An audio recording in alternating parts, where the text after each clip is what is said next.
Howdy folks, AJ coming at you again, your resident vintage gamer, and it is Beer 30.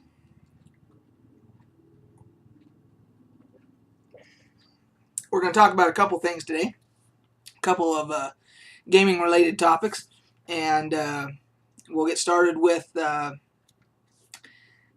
topic that you don't see a lot of people talk about on videos or whatever, but it's an important topic related to gaming, and that is customer service from game companies. When you pay for a product, whether it's an online game or if it's a single player game and you are having an issue with a bug or whatever, and it's particularly if you're playing MMOs, multiplayer online role playing games, and you're stuck or something like that, you need customer service, because sometimes you're in a situation where your character can't do anything, or you've lost an item that was very important and it needs to be replaced or whatever, and you need customer service.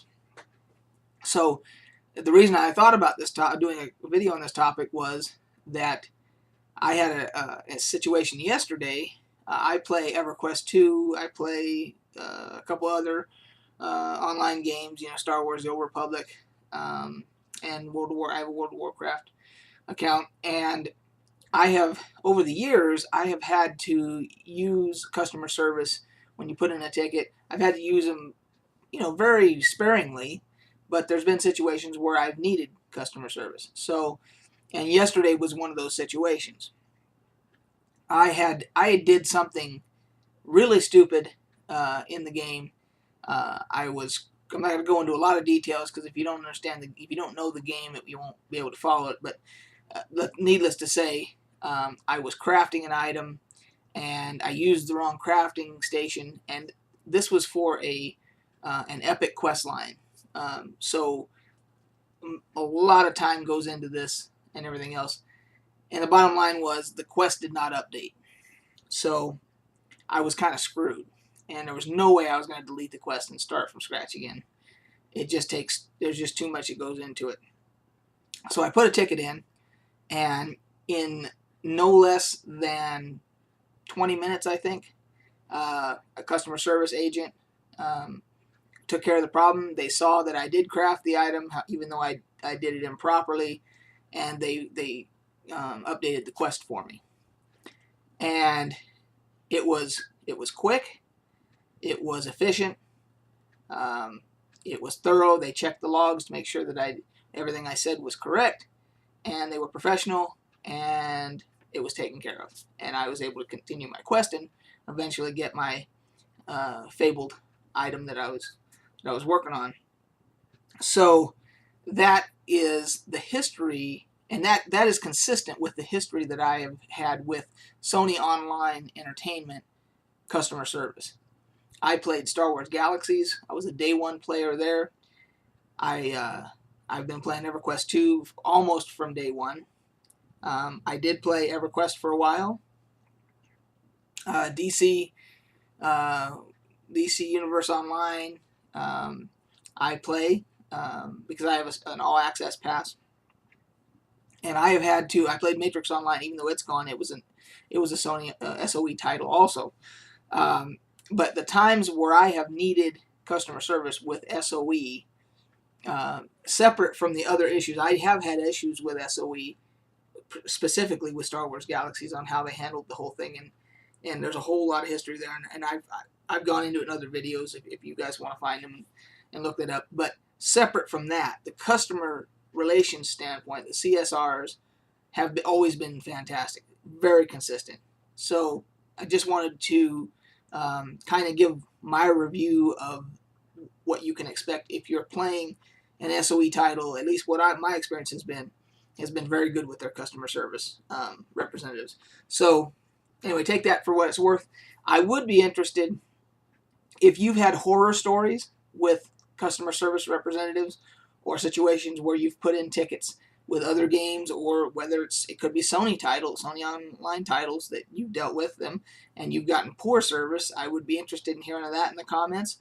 And I would be interested for other games that you've gotten really good service. I'd be interested in hearing that in the comments as well. So feel free, if you have a quick story and you want to jot it down, hey, or do a video response. You know, video responses are always welcome on my channel. So if you want, you can do a video response. So anyway, that's enough for that topic.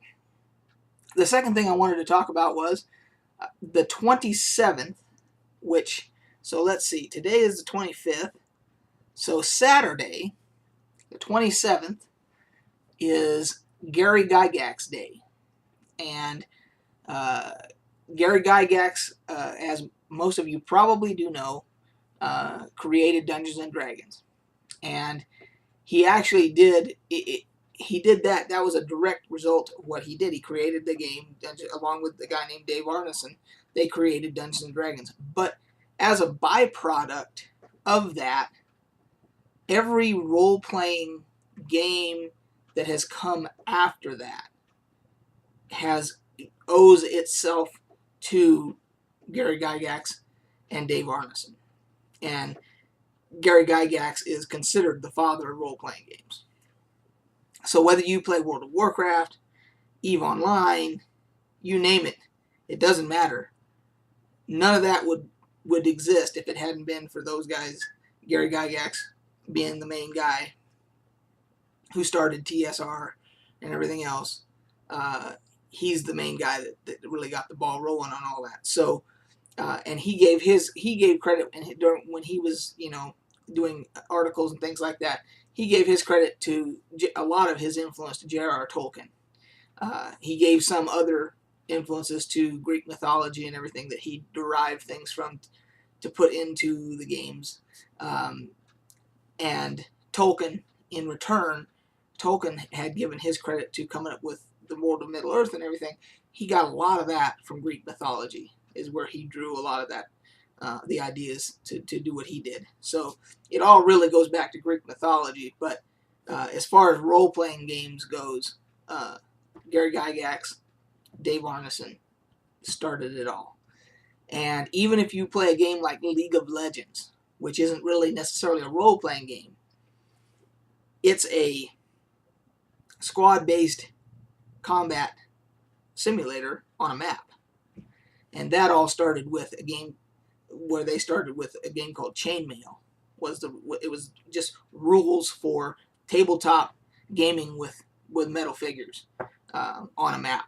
And so you can see where it started with just a map on a table with figures, that they had painted or whatever, or not painted. You know, some of them were, you know, just depended on whether or not somebody wanted to paint them, whatever. And then now you have stuff like Warhammer and that kind of stuff, and then you have things like League of Legends on the computer screen, but just basically derived from the same thing. It's all derived from tabletop wargaming, which is what they started before, and that evolved into Dungeons and Dragons.